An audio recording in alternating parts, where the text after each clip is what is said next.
Assalamualaikum warahmatullahi wabarakatuh.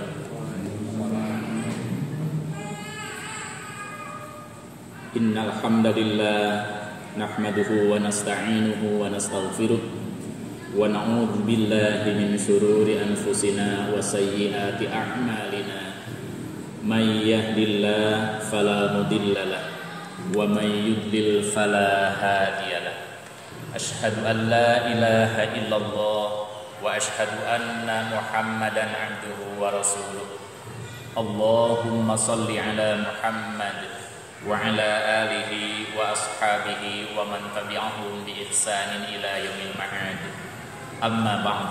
Fa ya ibadallah usikum wa iyaya bi taqwallah la'allakum tuflihun wa tazawwadu fa inna khairaz zadi taqwa.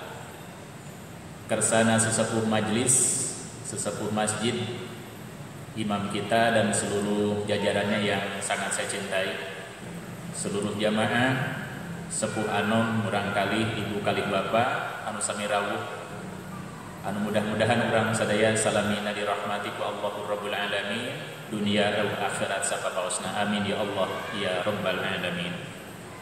Ibu dan bapak yang Allah muliakan, pada kesempatan yang mulia ini izinkan saya Badruddin, salah seorang penyuluh agama Kementerian Agama, menyampaikan beberapa hal yang diduga ini informasinya sudah lama kita kenali, tapi kerap kali kita lupa karena terpenggal oleh informasi, kegiatan dan hal-hal yang lainnya. Seraya memohon rahman, ridho dan maghfirah Allah Subhanahu wa taala. Isu pemurtadan itu bukan semata-mata hanya sekedar angin lalu. Upaya, gerakan, kegiatan, aksi para misionaris yang berupaya sekuat tenaga sesuai dengan visi dan misi mereka itu ternyata dan faktanya tidak pernah berhenti. Apakah di perkotaan, di pedesaan, untuk kalangan lemah ekonomi, lemah ilmu, lemah iman, kurang pergaulan dan seterusnya. Mengapa hal ini bisa ditangkap dan bisa direkam oleh kita semuanya? Dengan kuasa Allah Rabbul Alamin, ternyata statementnya itu abadi dalam Al-Quranul Karim. Kita bisa melihat pada surah Al-Baqarah ayat 120. A'udzu billahi minasyaitonir rajim. Walan tarda ankal yahud walan nasara hatta tattabi'a millatahum. Sekedar untuk menangkal lupa. Jadi ayat itu tidak bisa diubah oleh konsensus, kekuatan, kesepakatan, hasil diskusi, konferensi, seminar manapun juga, bahwa Yahudi dan Nasrani tidak pernah akan berhenti berupaya menggelincirkan umat Islam dari keislamannya, sehingga umat Islam itu sendiri mengikuti hawa nafsu dan bujuk rayu mereka, bagaimanapun juga caranya, dimanapun adanya dan hingga kapanpun. Sekali lagi saya ingin menegaskan, ayat itu jangan sampai lupa, jangan sampai dilupakan. Jangankan mendustakan, melupakannya saja itu sudah berbahaya, apalagi sampai membohongkan. Karena itu jelas firman Allah Rabbul Alamin bahwa umat Islam yang istiqomah dalam keislamannya terus-menerus diupayakan, dikorek, dibujuk dan dirayu agar mengikuti kehendak mereka Yahudi dan Nasrani yang hakikatnya menentang ajaran Allah Rabbul Alamin. Pembuktiannya, ibu dan bapak yang Allah muliakan, beberapa titik sudah kecolongan di Jawa Barat, di antaranya di Desa Jambenenggang, Kecamatan Kebon Pedas, Kabupaten Sukabumi. Informasi awalnya sederhana. Seorang paman datang kepada keponakannya, silaturahim niatnya, karena merasa sudah lama tidak ketemu pangarsa. Kemudian si paman itu muntang saraya, istilah kita. Bahasanya begini. Halo, wahai keponakanku, saya minta tolong padamu. Minta tolong apa katanya? Saya meminjam uang. Berulang kali si paman itu berbicara, jawabannya sama. Kata si keponakan, "Man, wahai pamanku, saya dengan paman sudah beda keyakinan. Padahal awal-awalnya sebagai muslim." Tidak percaya itu si paman. Yang benar ini, saya hanya minta Anda meminjamkan uang kepada saya. Jawabannya bukan punya dan tidak punya, atau belum bisa atau insya Allah bisa, tapi jawabannya normatif tetapi menukik, walaupun kurang nyambung. Saya dengan paman sudah beda keyakinan. Ditanya lagi oleh pamannya, "Maksud kamu apa?" "Saya sudah pindah agama, ceramah." "Dari mana?" "Dari Islam ke non-Islam." Ditanya berulang kali karena saking tidak percayanya dan kaget. Pada akhirnya si paman minta ditunjukkan, "Apa buktinya?" "Nih," katanya. Kemudian si keponakan itu menunjukkan rujukan referensinya yang disebut oleh mereka Alkitab. Kalau dulu yang masih murni itu disebutnya Injil. Kalau sekarang selain kitab Al-Qur'anul Karim, berdasar hasil penelitian para pakar di bidangnya, tidak ada yang asli semuanya, karena sudah terkontaminasi oleh dan dengan hawa nafsu mereka yang punya kepentingan untuk merontokkan akidah kaum muslimin dan umat Islam sejak Nabi Adam sampai Nabi Isa alaihissalam, yang ajarannya disempurnakan oleh Nabi Muhammad Rasulullah sallallahu alaihi wasallam. Kemudian ada beberapa hal yang rancu setelah dialog. Pada akhirnya ia berdialog dengan si keponakan itu. "Saya ini agamanya tetap Islam," katanya. Kemudian begitu ditanya, "Siapa Tuhan kamu?" "Tuhan saya adalah Yesus," katanya. Nah, sudah mulai ngaco. Jadi singkat kata, diduga ini memang seperti itu bentuk-bentuk modusnya ataupun cekokan-cekokannya, bujuk rayunya. "Sudah saja kamu tetap mengaku muslim, KTP tidak diubah identitasnya, tetapi katakan Tuhanmu adalah Yesus." Nah, setelah itu dikonfirmasi ketua RT, ketua RW, langsung tembus ke MUI.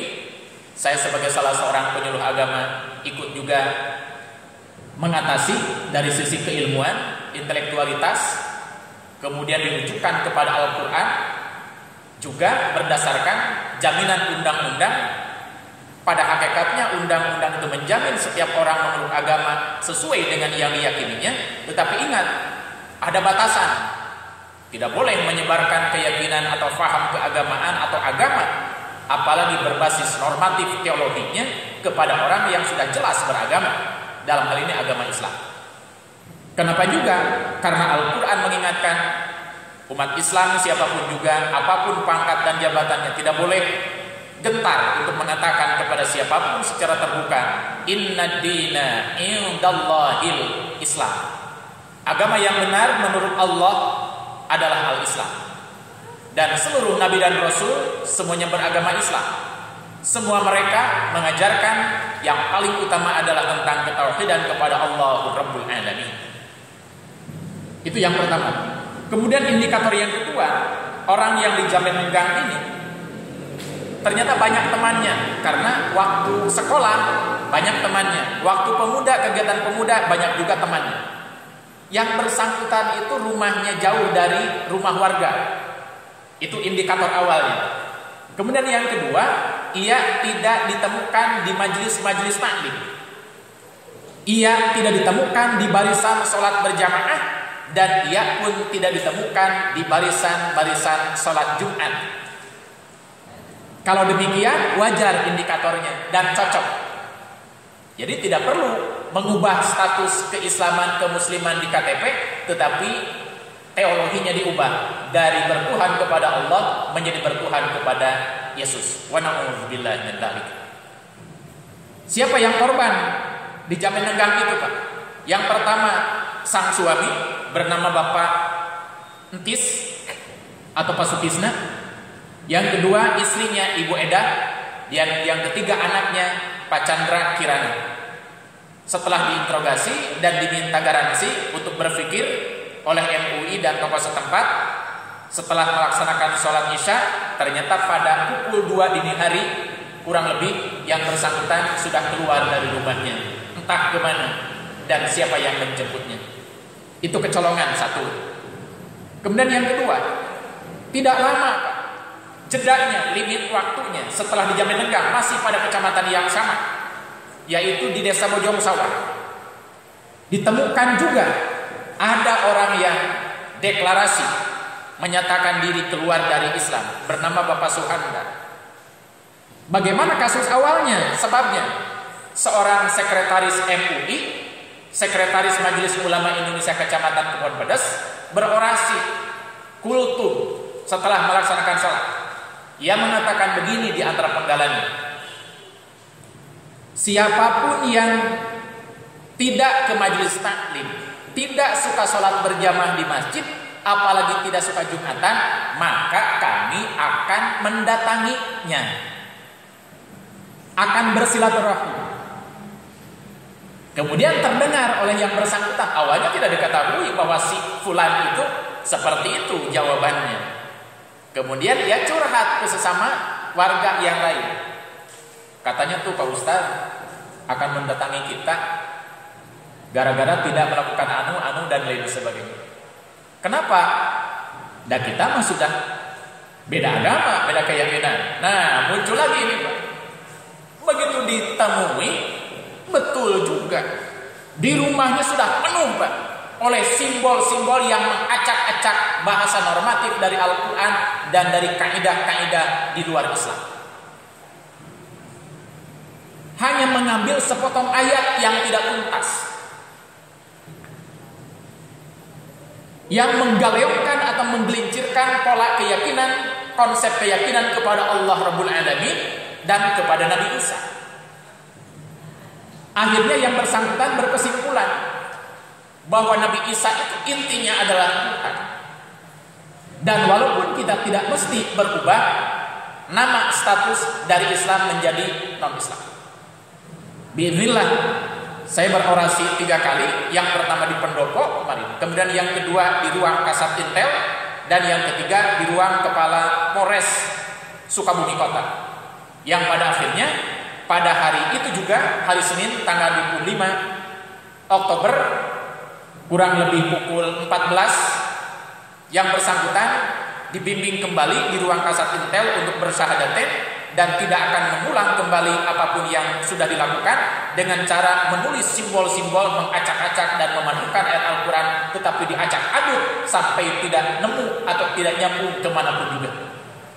Dan pada hari kemarin lusa, hari Rabu, secara formal dibimbing juga kalimat syahadatnya oleh Ketua MUI Majelis Ulama Indonesia Kabupaten Sukabumi, Pengarsa Dr. Kiai Haji Oman Komarudin, Magister Agama.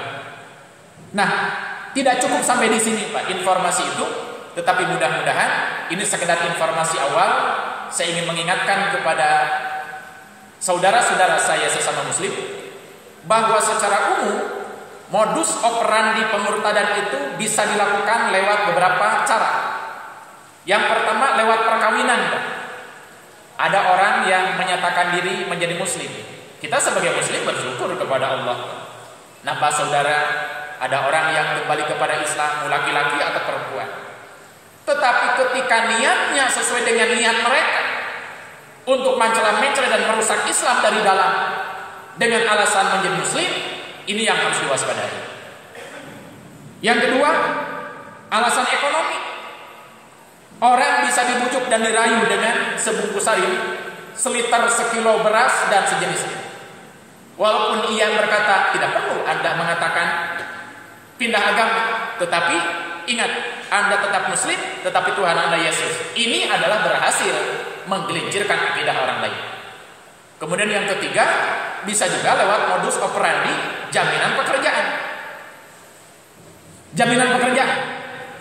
Kemudian yang keempat, bisa juga dengan cara menggelincirkan pola pikir, mencuci otak.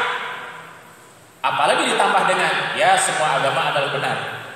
Apabila ada orang berani berkata bahwa semua agama benar, berarti umat diberi peluang untuk memilih agama sesuai dengan seleranya masing-masing, karena sudah ada yang memberikan jaminan bahwa semua agama adalah benar.